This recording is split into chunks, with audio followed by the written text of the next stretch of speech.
Hey everyone, and welcome back to Citywide Blackout, your home for music, movies, and more. I'm your host, Max Bowen. Kicking off this episode, Dr. Jess Wright makes the move from renowned psychiatrist to novelist with his new book, A Stream to Follow. This book explores the heart and mind of Bruce Duncan, a World War II battlefield surgeon, as he adjusts to life after the conflict's end. But for Bruce, the battle is far from over. Dr. Wright and I talk about the creation of Duncan and how his own relatives who served in World War II helped to shape the story. We talk about mental health in the 1940s and how difficult it was for anyone, especially men, to talk about it. Dr. Wright also looks at his years of writing medical books and the challenges he faced when it came to penning a fiction novel.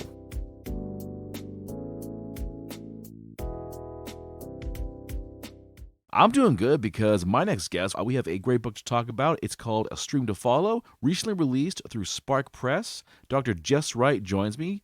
Dr. Wright, welcome to the show. It's great to have you here.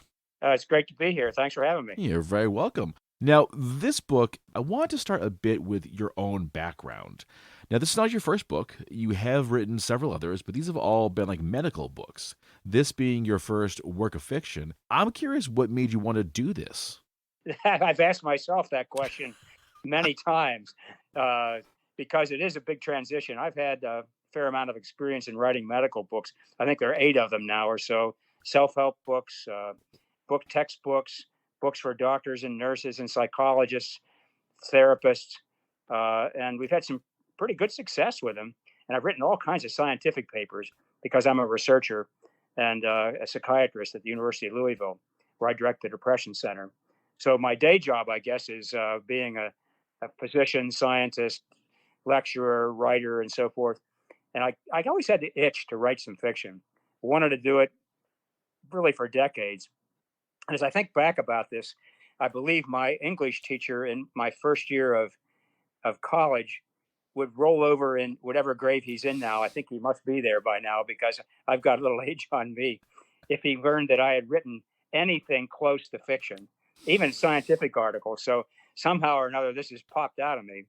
I guess it was percolating for a time, and I've had some personal experiences with trauma, and the main character in this story does experience trauma, and it's a story of recovery from trauma, of healing. And I spent a lot of my career trying to help people recover from bad things that have happened to them. And this is what the story's about. And there's also, I guess, a track back into my early childhood. I was a kid right after World War II. Both my father and my uncle, and by the way, my uncle just lived a block away from us, so we were all like a close family back in the days when those kind of things happened. And both of them served in World War II, and they were those soldiers that suffered in silence, never said a word. And my dad died young, I think in part because of the emotional wounds of the war, which I think haunted him. And I never heard a word from him ever in his life. And my uncle, who flew the fighter planes over the channel from England into France and Germany, saw terrible attrition in his buddies. Most of them never made it back to the United States. He didn't say a word until he was diagnosed with lung cancer. And then one afternoon in his garden, it just all spilled out. And I think it affected me a lot. And I guess if I thought of a story I wanted to write, I've been always fascinated with World War II era and thought I could write something that would tell maybe a better story about healing and recovery than happened to my own family. Okay. All right. Wow. So there's like a lot of like personal connections here. Like you said, your family, your upbringing. I'd like to start with your family. So, as you mentioned, your dad and uncle both served in World War II, which is where this book is set. How did that kind of influence the story? Were you able to kind of like use their like personal stories to kind of shape things? For the most part, I didn't try to make this autobiographical or a generation removed, if you will, and write a story that would tell their life in a different way. Um, there is a character that's a fighter pilot, so perhaps some of that came from my experiences with my uncle. But I was really influenced by a book that I would recommend to your readers called The Other Side of Time, that was written right after World War II by a surgeon that served in World War II and saw just brutal action. The name of the surgeon is Brendan Phibbs, Phibbs. And it's beautifully written, just brilliant. And I read that thing. I was trying to do research for telling a story about a physician in World War II and what it was like for doctors. And I realized this was a untold story of brave physicians and nurses and corpsmen that served in conditions that are somewhat different than today because they were right at the front line. Brendan Phibbs, by the way, was just a fresh medical school graduate, was not a trained surgeon. They put him in a crash course right after med school and then sent him into the heat of battle. And he was right on the front lines and saw this, it's almost indescribable the things that he saw. I try to describe it in the book. So I use that as a model for a main character named Bruce Duncan, who's a surgeon and then comes back to the United States and tries to regroup, find a way in life, find, I guess you would say, a stream to follow, which is the title of the book. And there are some flashbacks back to some of the things that happened during the war. Okay. All right. So let's dive a bit into the story. Bruce Duncan's the main character. He is a battlefield surgeon during World War II, trying to sort of just kind of get his life back on track. He comes home to a small town in Pennsylvania, opens a practice, but he still carries a lot of the scars of what he saw, his own near-death experiences and a lost love. So he's obviously got a lot of work to do before he can kind of get back on track, basically. What are some of the things that Bruce deals with, especially in his early days, just returning from the war? I think there's a fair amount of melancholy. This character is a pretty determined guy. I guess like my dad and my uncle, a fellow that didn't say much about it. He wasn't bleeding emotionally all over the place. He was trying to put on a show that everything was okay, but yet inside there was a lot of lament, as you mentioned, for some of the things that happened to buddies he lost, to scenes he personally experienced, to near-death experiences that he had, and to a really tragic love story in a way. My wife jokes that at the heart of this book, it is a love story, but you'd have to read it to find out what happens to the love story. It doesn't sound like a love story, but I'll take your word for it.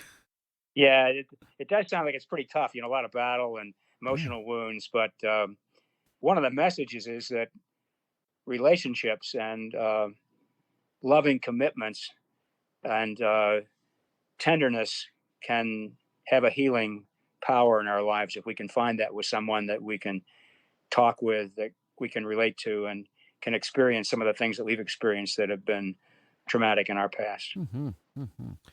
Now, of course, mental health has come a long way since the 1940s. But what was it like for someone dealing with that kind of like PTSD and trauma? Like, did like that even exist back then? Mm-hmm. Well, PTSD, as we know it now, was not labeled as such until the Vietnam War, but it was known thousands of years before the birth of Christ, back in Mesopotamia, at least to 3000 BC.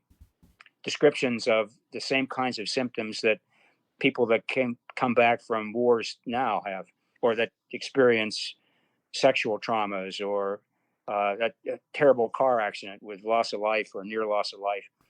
So the same symptoms have been there since the beginning of the written word. And in the Civil War, it was called something different. It was called the soldier's heart. I was trying to figure out what that meant. I guess it meant there was something in their heart that wasn't quite right. It wasn't a physical wound. It was an emotional wound. And then in World War I, it was called shell shock, because that was the first war where they were really bombarded with the men were in the trenches and just one shell after the other coming after them. And then in World War II, it was called combat fatigue. So in World War II, the main treatment was, if you were lucky, you were given a bit of respite for a day or two away from the lines and then sent right back. The idea was suck it up and get to it, which in a way it's not that tough with trying to treat PTSD today, but one has to eventually confront one's fears and break through the avoidance that you might have of not wanting to see the images or pictures or the memories. So that's something that's done in current treatment. And I expect also, like for men back then, just being emotional just wasn't really allowed. You were supposed to, like you said, tough it up, suck it up, be a man, etc. Yeah, you got it. That's not quite gone away either, I would say. Yeah, pretty much. I'm a practicing psychiatrist, and I see plenty of men in my practice. And I just saw a fella for the first time today, and he came in and he couldn't quite figure out what was troubling him. His wife and his daughter both said he needed to come in for treatment, and he couldn't really get in touch with emotions. To him, everything was okay. It was just that they didn't understand him. But we have some work to do, I think. Yeah. So the lack of expression of emotion led to all kinds of symptoms, including drinking way too much, covering it over.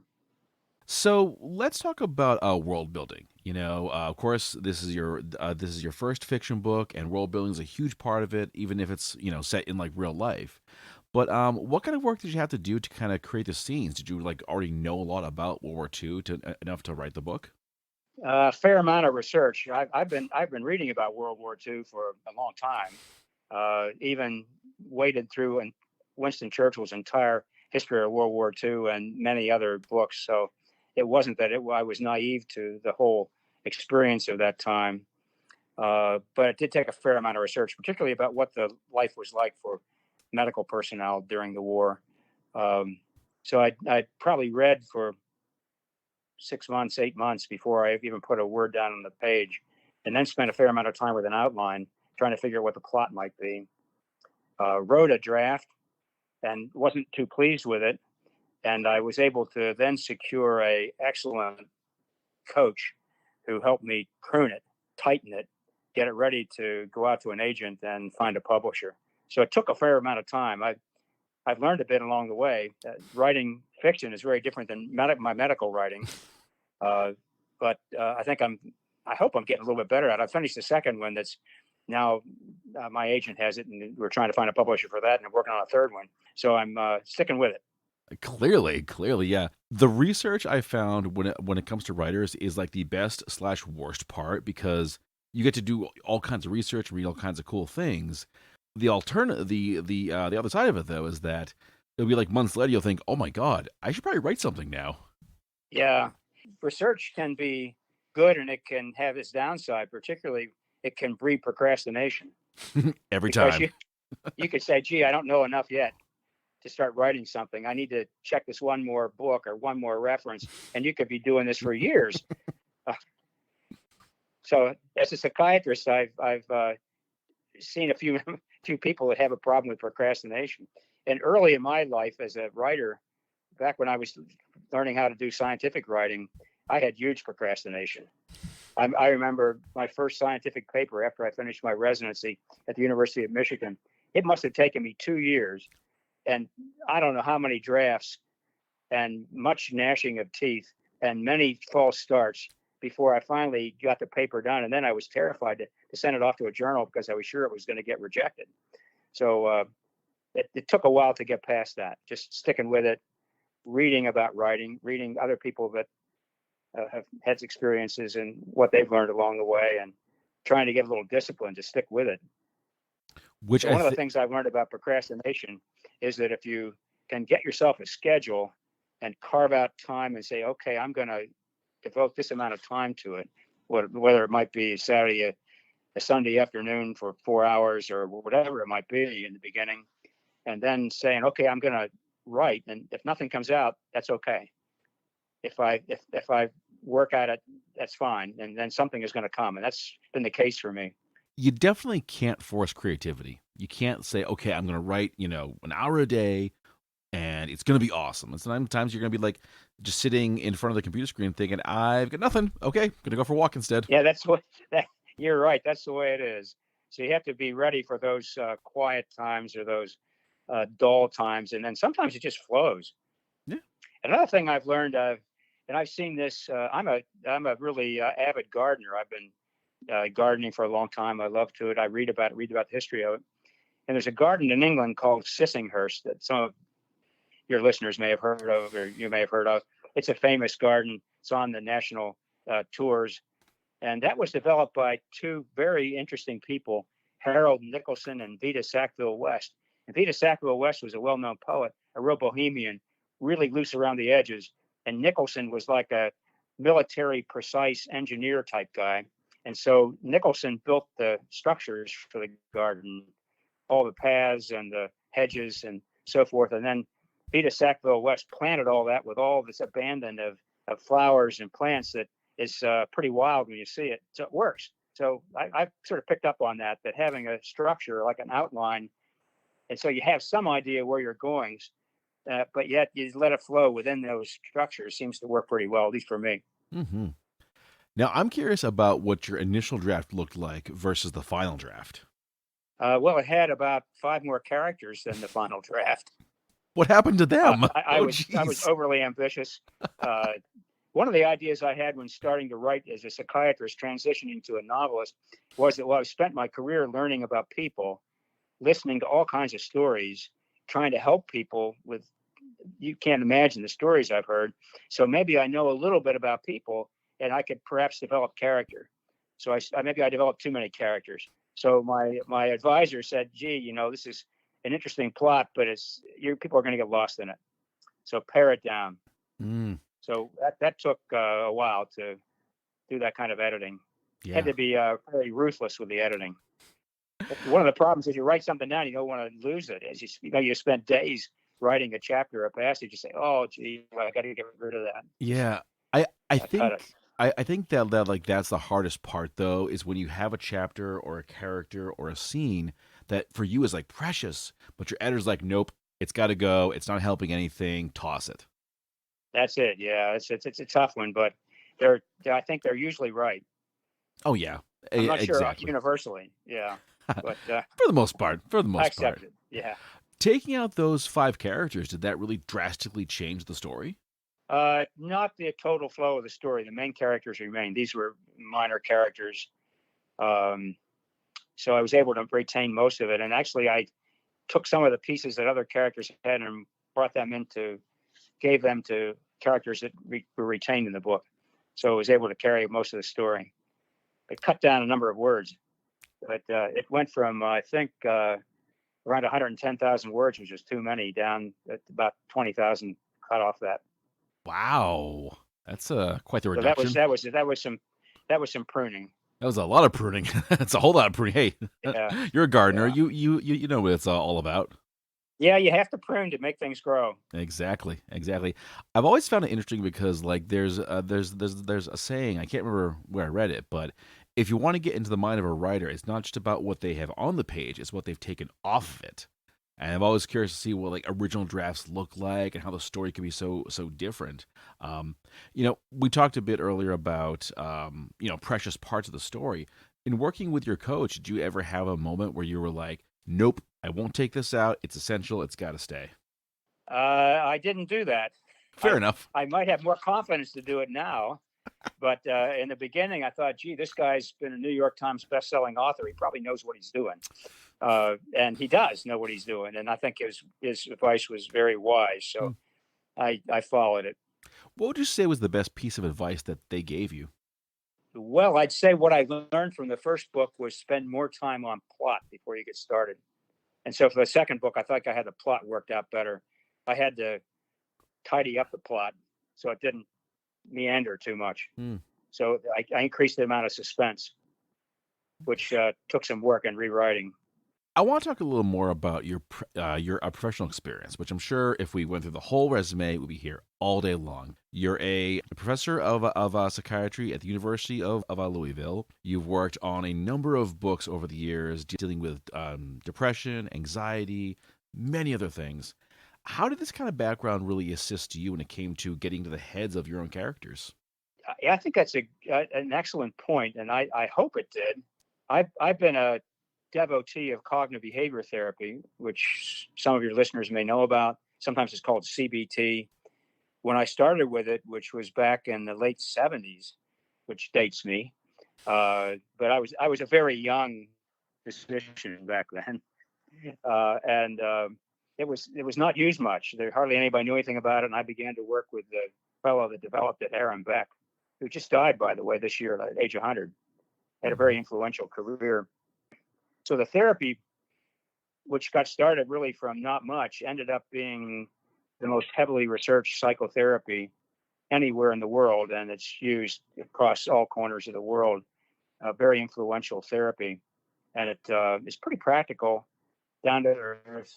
But what it does is it digs into the way people think, their classic thinking styles. So when people get depressed, they typically have these patterns of self-condemnation, criticizing oneself. If you could listen into their inner thoughts, which in cognitive therapy we call automatic thoughts, because they have an automatic kind of quality. They're just rattling along in your brain all day long. It's a litany of despair, self-criticism, doubt, predictions that things aren't going to work out.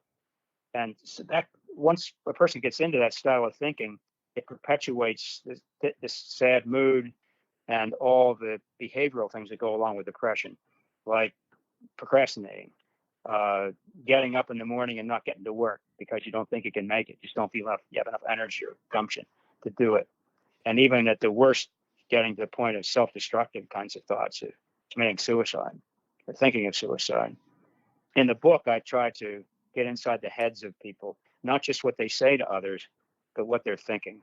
And other novelists have done that. You don't have to be a cognitive behavior therapist to do that. But having listened to those inner thoughts of people for many years, I tried to put that into the book. So the main characters, particularly, you'll hear them talking their thoughts out loud. I want to ask about the other characters in this book. So it's not just Bruce, of course. A friend from the war. He has a potential love life. Also, as making these characters, did you like base them off of folks you knew or folks that maybe like your family knew? Not really. My family, who's read it, thinks that one of the humorous characters, a minor character, was based on an aunt of mine who was quite a card. She was very irreverent and could come up with a good crack on almost anything. So there is a character that does that, but she's a minor character. The other ones were pretty much made up. Maybe an amalgam of people that I've known through my life, but not based on particular family members or other people that I've known. As the book progresses, we're following Bruce's journey, dealing with what he's dealt with in the war. Are we sort of in his head a lot, or is it more of like a third-party observer? It's both. The book is not written in the first person. It's written from the point of view of an observer. But there are times when Bruce and some of the other major characters, Amelia, the woman that jilted him terribly during the war and comes back into the picture, maybe not. Sarah, who's a woman doctor, was very unusual in those days, comes to the village where he practices. Those three characters were able to go inside their head and hear what they say. Okay. The minor characters, we don't allow them that privilege. Gotcha. All right. Something I just kind of thought of. We talked a lot about the stress the soldiers went through, PTSD. Was it really different for the medics than for the soldiers? Was it like an entirely different set of issues? The medics during World War II were very close to the combat soldiers in regard to their experiences being on the battlefield. The ambulances with the Red Cross were target practice for the Germans. There was very little respect of a medic that would go out into the field to try to bring back an injured soldier. Very little respect for a field hospital with a Red Cross on the top.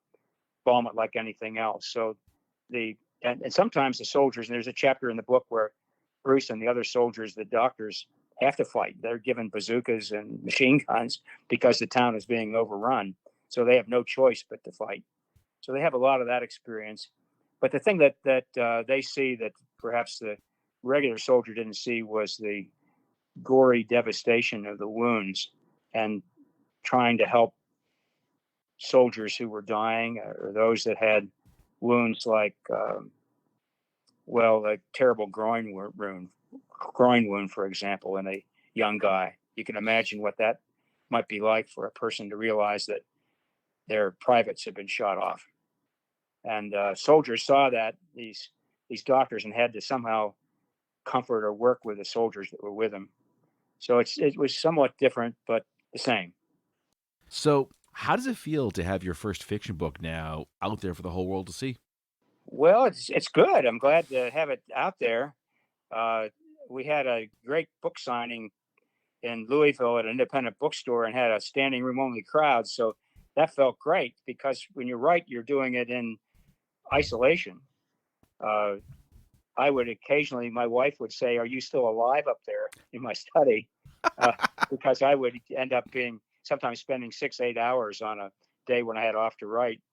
But I would be doing that on my own, occasionally talking about it with somebody. I finally got the coach I mentioned to you, which is really great. I had a little advice from some people that I know that are literature professors and so forth.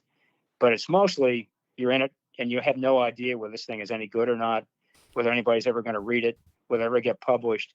So you have to have a bit of, I guess, maybe naivete or confidence or optimism or something, or just dogged persistence, because the chances of things working out are not that great. Yeah. And then Think about trying to get a novel into print. yeah, exactly. And then you're just like up in your study surrounded by like towers and towers of like unsold books, wondering what the hell have I done with my life. Yeah. And there are very few authors that are like John Grisham's or one of the others that makes millions of dollars. I think that I heard a factor that some statistics that the average full-time fiction writer has an average salary of $20,000 a year. So I thought it's best that this is not my full-time profession. There you go. There you go. Yeah. Well, although of course some of them do very well. Hey, so I have hopes that a lot of people. I hope that your listeners will pick up this book and read it. I think it's a great book and it's very enjoyable. It's been described as uplifting and inspiring and heartwarming. In addition to all the things I've talked about trauma. Yeah. So I try to make it an enjoyable read. A thing that I would like to read myself. Mm-hmm. I like the fact, though, that you had the standing room only book signing. That's a really, really good start. Well, it seemed to be, but then again, you never know now. I'm at the mercy of Amazon and Barnes and Noble and independent bookstores all over the world, and find people like you who want to talk to me about the book. And so I certainly appreciate it. Of course. All right. I'm curious if you've heard from veterans or other folks in your field to kind of get their like feedback on, the characters or the psychology of the character. I'm hoping to have more feedback from vets. I'm a vet myself, so I can give myself some feedback. I didn't mention that I was in the military right after Vietnam and treated a lot of people that came back from that war and had PTSD. I didn't see combat myself. And I have other friends that have served in the military who've taken a look at it.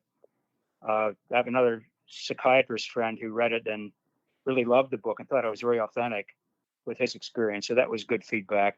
But I'm waiting for more. So listeners, read it and review it and give me some feedback. I have a website that you can get to me at Jess Wright MD, and you can send me notes on that, and I'd be glad to respond to you. I will respond to emails. Exactly. Folks, leave reviews. They can be a star review, a comment, a big old like thumbs up. Email the author because all that kind of stuff helps them. Let's talk about next books. You mentioned a second one's done, a third one's on the way. Will these tackle similar subjects? I guess the answer is a little bit, because as a psychiatrist, they always tell you to write about something you know something about. So since I know a bit about mental health, I've chosen another topic that has something to do with psychiatry, but it's a very different take on it. The draft title is Dance in a Madhouse. And you might wonder where that comes from. It turns out that there's a famous painting by George Bellows. It was done in about 1905. It's titled Dance in a Madhouse and is in the Metropolitan Museum of Art, and there are copies, lithographs in other museums. And what Bellows captured was a practice at the time of inviting the population of the town, often the well-to-do people, the society folks, into the mental hospital to observe a dance of the patients. And at those days, the patients stayed for years, maybe their lifetimes. And it was, to me, quite a statement of stigma for mental illness, which still occurs, even though we're not watching mentally ill people dance. But the title does fit what happens in the book. I don't want to give the story away because it's really a fascinating story, but I can give you a hint that I got the idea from a really good friend of mine who is a highly acclaimed poet who asked me to write an introduction to her, a book of poems called The Cracked Piano. Her name is Margot Stever. And if you happen to read the cracked piano, you get an idea of what I might have taken off with in a dance in a madhouse. But it all revolves around a really bright, super guy who has typhoid fever, and he becomes delirious and psychotic. And he happens to be the brother of a very famous person.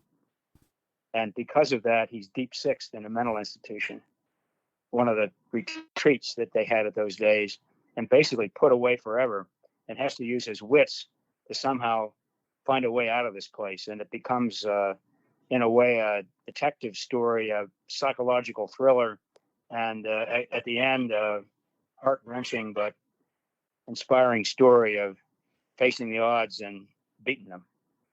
Excellent. Excellent. All right. Well, Dr. Wright, thank you so much for joining me. I really, really appreciate it. Folks, definitely pick up a stream to follow. You can go to Jess Wright, WRIGHTMD.com for more information. Follow him on Facebook, Instagram, Twitter. Again, leave reviews. They can be star reviews, they can be written reviews, whatever. But leave reviews, interact with the artist, because this all helps so much. And definitely looking forward to checking this one out and for the next book. Thanks so much. You're welcome. Hey, this is singer-songwriter and mental health advocate Stephanie Mathias. Be sure to check out my single Hero Side, available on all platforms now, and listen to Citywide Blackout, your home for the best indie artists. Picture this. You finished your first book and nailed it. The plot, the characters, all the twists and turns. This one's a winner, and all you need is the right cover. If you've got my art skills, this is the part where panic usually sets in. Enter the cover villain, hero to writers everywhere. Founded by noted author Remy Flagg, Cover Villain focuses on composite image covers for science fiction and fantasy writers. Give them the details, and they'll craft a cover using popular trends that everyone will want to see. But wait, you say, I've got ideas of my own. No problem, as Cover Villain loves a good collaboration. As they say, our goal is to put a little villain in every cover we make. Want to know more? Then head to covervillain.com and follow them on Facebook and Instagram. In just a little bit, I'll be talking to musician Pearl Cutten, who's been on the show before. This time, she's got 2 new singles, Change and Far Away. Both are upbeat, catchy tunes, which I gotta say is something we could use a lot of right now. Pearl talks about the stories behind both songs, especially Change, and how it's focused on not being afraid to tear down what you have for something new. These 2 singles also tie into Pearl's background, and we look at those elements and why it was so important for her to include them in the songs.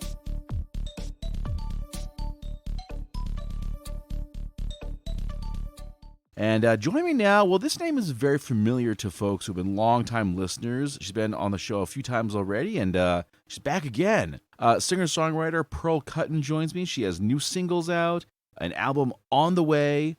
Welcome back. It is so good to have you here.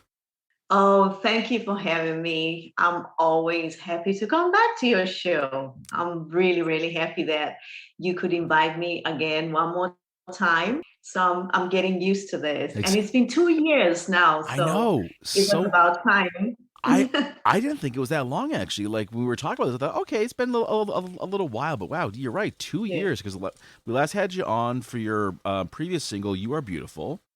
And since then, you've got 2 new ones out. Change, which was released just a little while ago. And then Far Away, which was just released. Like, this is like just out, hot off the presses, so to speak. And both are really wonderful, wonderful songs. The vibe of both songs, the sound of them is so just like upbeat and energetic. So the first question I have for you, when it came to the sound of this, how'd you go about deciding how you wanted the songs to sound? Oh my goodness. I think this was just a coincidence of how it all started, because Anthony and I, the producer, we agreed that we wanted to make the album eclectic, though the soul was going to be the one having more weight. It still had to have this continuation of Fragments of My Soul theme on it. And we knew that the dance part was going to be part of it.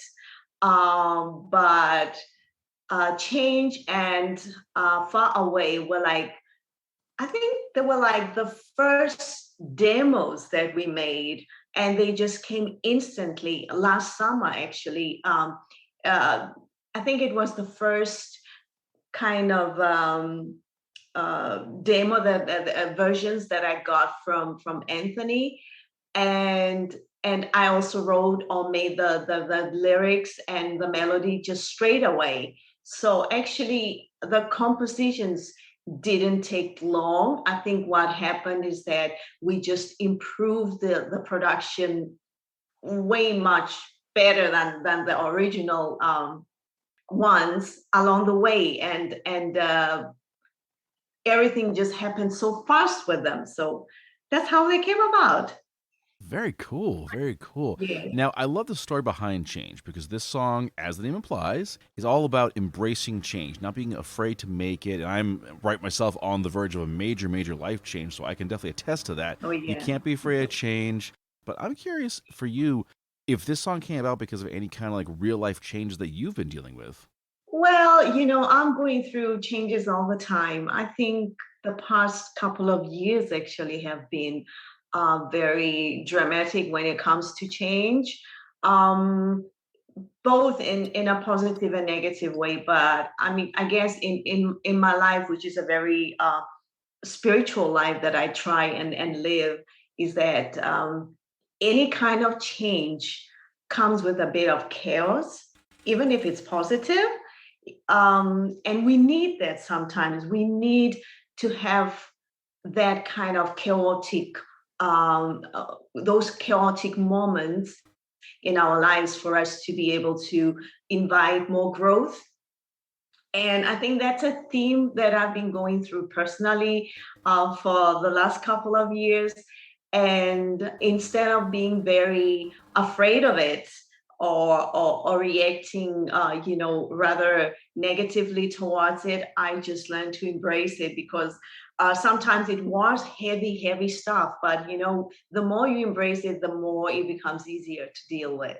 Yeah, I definitely agree with that because I think that, change can be scary, especially if it's a major one, like you're moving or you're taking a new job or what have you. But just because it's different doesn't mean it's going to be bad. It's just going to be different. That's it. Whether or not it's good or bad is something you can only experience by actually doing it. So, as Yes. someone myself who has really fought against change for a long time, I can say I definitely suffered for it. And the lesson I took is that, you know what? Change can be a good thing, it can be a bad thing, but you won't know until you get to the other side of that Yes. decision. So go for it. Have some fun and see what happens.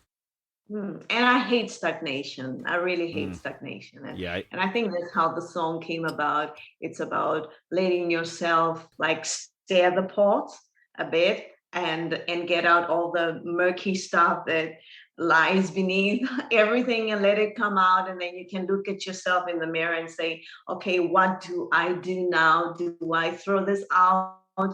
Or which path am I taking now? Because otherwise, there is no growth if we don't do that once in a while. Yeah. And certainly I think the last 2 years have been really a time of growth for a lot of artists because even though they couldn't do things like, go play shows or go on tour up until recently, you've seen a lot of artists releasing work. They were producing whole albums out of their bedrooms and so forth. I'd like to ask you about how the last 2 years were for you. Oh my goodness! I mean, the first year was amazing. I had I had a good time being. I was actually living on my own, and I had such a good time just relaxing and reflecting and actually working on the inner side of life, preparing actually for what is happening now, uh, subconsciously. And I started doing some inner work, some shadow work within myself, and I started the whole passion of getting into my acting and my dancing. So all of those things kind of came back because I was listening to myself. I had the time to listen to myself again because I had been running and running and running and running, the years prior to COVID. Hmm. Yes. Yeah, I think for a lot of folks, it was a time to kind of slow down a bit and sort of like take stock of like Yes. where you are. Um, Yes. You talk about the acting and the dancing, and certainly we see that a lot in your music videos. There are these Yes. very high level productions. Clearly, a lot of thought and planning has gone into these.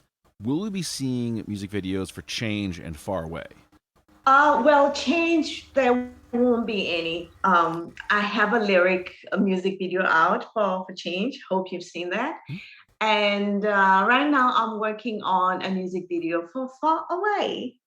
Excellent, Definitely. excellent. Because Yes. I've seen some of the pictures on your Yes. Instagram, and certainly Yes. just what I see is like, okay, this is going to be the usual like high level of quality.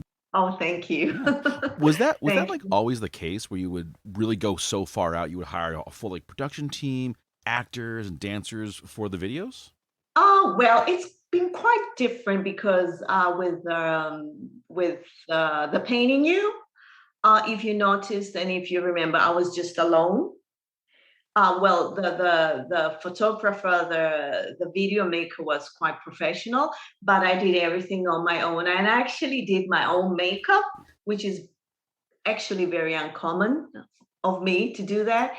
So so sometimes depending on how everything works out. Well, I had only one guy and he was a friend, so it wasn't anybody that I had to pay or anything.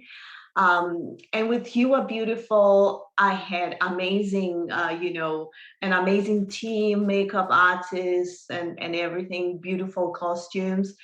The same with All Right, which I was also alone there, but I had a very good production, dress code, and everything. But with Far Away, I really went a little extra mile. I had dancers and I had extras as well, and I had a makeup artist. I had everything, and I even had a venue. Yeah, so let me not reveal a lot. But we had the whole package, and to be honest with you, these were all people that wanted to contribute to the whole thing. I mean, I have an actress colleague who came in and played a role on this, and that I'm so very grateful. I had very good people, so I'm really looking forward to this, and I wanted it to be very energetic as the music itself. You know, that's why the dancers. We worked a bit with choreography, and we had a lot of fun. Hmm. And do you usually do Yeah. all your own choreography? Yeah, most of the time, yes. I have never had anybody to come and do my choreography before. So yeah. Wow. It's very cool. So you're obviously very, very involved with the whole process. Yes, a lot, a lot, a lot. Even the editing part, I'm very, very, very involved. You know, the storyline, the storyboard, everything from scratch. The costumes, what colors I want, what color theme I want, how I want to do my makeup, how my look should be. Very involved with everything. Now, the color schemes and the dancing, is that common for artists where you live? No, Oh, really? Okay. no. I mean, I live in Denmark, and Denmark is a Scandinavian country, um, and well, coming from Africa, I always have that side of myself.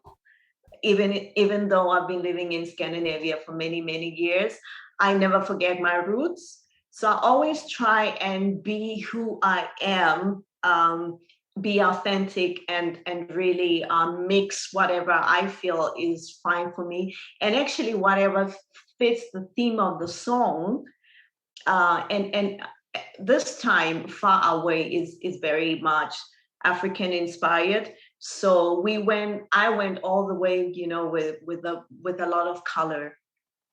Oh, Yes. okay. Okay. All right. Let's talk about Far Away because I absolutely love the vibe of this tune. It's so just like pulse pounding. It's definitely a very good like summer club beat. Do you think that this kind of reflects how you're feeling now that we're kind of like emerging from the time of the pandemic? We're planning tours and people are doing shows again.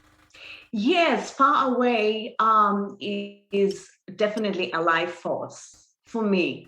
It's like being free again, and just being, free with your body, free with life, it really fits into this new the summer that we have now in Scandinavia, because this is like the first summer where we haven't been like in a lockdown, and we actually have had a free way of living for a couple of months, and we are just like living our lives again. So I think that that it really fits well. And African music generally are very much joyful, like happy music.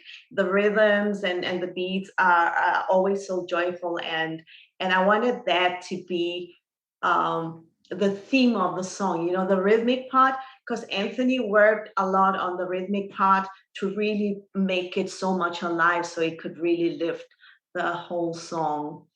You talked earlier about going back to your roots. Could you give some examples about how we kind of hear that in the music? And as a follow-up question, is this kind of a new thing for you where the music is reflecting of your background? We're using the marimba sound on this particular one. So already there, you cannot go wrong that this has an African vibe to it.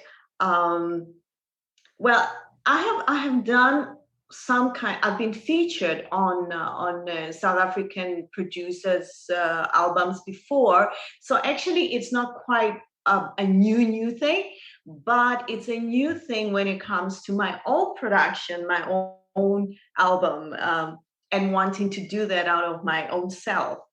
And I actually, well, the house thing, Afro house thing, is not really quite new for me. But what is new is that I chose to actually try and show a side of me that is usually not seen, like the dance part of because I grew up with a lot of dance in my life. I could dance before I could sing, So so I just wanted to have that as well. I don't know if that answered your question You did. Yeah, you did. properly. All right. Yeah, you did. Yes. You did. Good, Um, good. okay. You know, what does it mean to you to really include your background in the music, given where you live? Oh, wow. I mean, where I live, even not only talking about the African background, if you're talking about my musical background, where I feel most comfortable, which is also like in the soul and the jazzy kind of thing. Um, it's not an easy place because it's very limited. Many people do love jazz here, but soul music is like not something that really is like anything special here anymore. I mean, they do have artists there and there, A-list artists that sometimes do that, but it's not something that they consider anything special here. Even when you look at the funding part of music here, like if you go into a music funding site and you actually apply and you have to tell them what genre you are, the soul doesn't even exist. So talking about African music, that would not exist at all. If the soul doesn't exist, then the Afro part doesn't exist either. So Hmm. yeah. Do you ever, But regarding the Afro thing, because the Afro beat is exploding all over the world right now, and of course, we do have Africans in Scandinavia, in Denmark, and they are trying to do their own thing and get this music promoted as much as they can. And sometimes you do hear, Ed Sheeran has also done something Afrobeat like. So only when it's like, stars of that level, then you can hear it on the radio. Hmm. Okay. Yes. Do you ever think about just like moving somewhere where you'll be a better fit from a musical standpoint? Oh yeah, that's why I have management in London. That's why I'm going that direction, and that's why this album is going to have a heavy soul kind of weight, because we are focusing a lot on the London soul market, and we are heading that way. Even my future gigs will be more in London, I guess. Okay. All right. Let's talk about the future. What's in your future from a show perspective? Oh, right now, we are concentrating on the album before getting a lot of plans, because that is like the ticket to the UK market for me. And my manager is planning to get me shows later in London when the album comes. And definitely the next single, what we are working on right now, actually, as we speak, Anthony and I, we're working on amazing soulful jazz tracks. I mean, we've come up with so amazing tracks. So this album is really going to showcase that direction. I mean, it's still going to be eclectic because that's how we all building it up, but most of the songs are really, really going to be in that direction. I get you. Yeah. All right. Yes. I'm curious what a live show with you would be like. Given Yeah. the fact that your music videos have such, amazing colors and dancing and choreography. Oh, I actually think it's gonna be very dynamic, because the music is so dynamic, and I love when I'm having a whole band. I would not, for instance, I would like a song like Far Away, right? And Change. They would, of course, be having the whole like sound thing that you kind of hear on the recordings. But there will be songs like You Are Beautiful, which I've already done, songs in that direction that will be having more those acoustic kind of very intimate sound to it. So I love playing. I am going to play with dynamics in music, dynamics in using the whole instrumentation, and having dances and having huge backing vocals, and then going into minimal, and all of that in between that. So I wanted to represent my own fragments, as I'm trying to portray on fragments of my soul, because I have all these very different sides of myself, even from a musical point of view. I really want to see your shows now. I really want to like get out there and check out your Yeah. shows just for like that experience alone. Absolutely, you Yeah. should. Get me on the first plane out there. I'm done. Oh yeah. I'm done. Definitely. All right. Now, we mentioned this earlier, but of course you have your forthcoming album, Fragments of My Soul, and these singles have all been kind of like leading up to it. But what would you say is the overall sound of the album? The overall sound is the soul sound that you haven't heard yet. And I'm actually so very excited, because the last few 3 to 4 weeks, we went back to the writing process, because we weren't satisfied with the soul productions that we had. So we went back, and Anthony just spit out one track after the other that is just amazing. So we've done like I think we're up to 5 or 6 new soul tracks that are really, really, really, really good. And I don't know, something magical was happening between the both of us, because when I got myself to do the melodies, they just became like, wow, this is like, I guess it's because the music is just so good. So I just had to deliver the best also from my side. So that's the whole theme of this album. It's going to be very rich and soulful, and we want every track to have its own wow factor. Yes. Mm-hmm. All right. When is the album coming out? Do we have any kind of release date planned? Oh, that's a conversation I'm always having with my manager. Is it done yet? Is it done yet? Why is it not done yet? When's it not done yet? Exactly.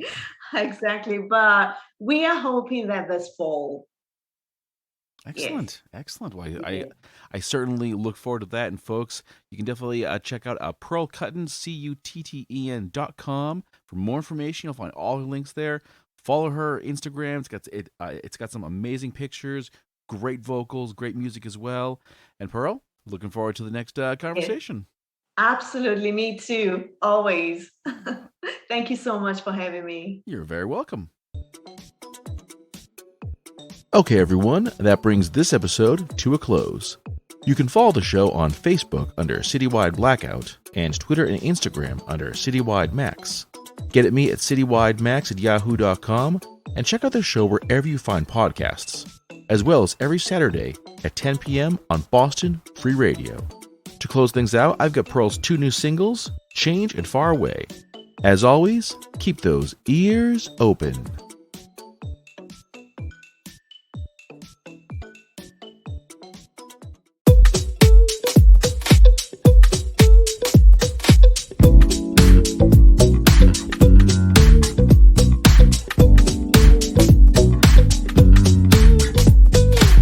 Don't be afraid to make a change. Take a look in the mirror. Don't be afraid to be the light. Shine the light in the dark. There is a way if you wanna work it out. You gotta just take a leap of faith. There is a place within you that knows what to do. Just trust yourself. Where do we go from now? Why do we stop going in circles? What do we do from now? How do we keep on moving on? Stir it up, move it up, pick it up, bring it on. Bring on that jive. Let it up, stir it up, move it up, bring it up, bring it on. Bring on that jive. Let it up, stir it up, move it up, bring it up, bring it on. Bring on that jive. Let it up, stir it up, move it up, bring it up, bring it on. Bring on that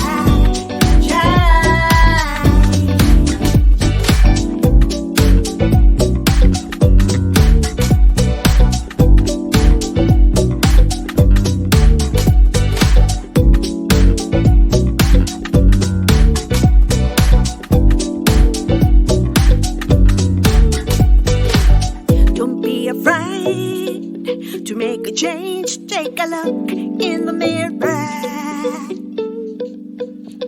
Don't be afraid to be the light. Shine the light in the dark. There is a way if you wanna work it out. You gotta just take a leap of faith. There is a place within you that knows what to do. Just trust yourself. Where do we go from now? Why do we stop going in circles?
You are a star.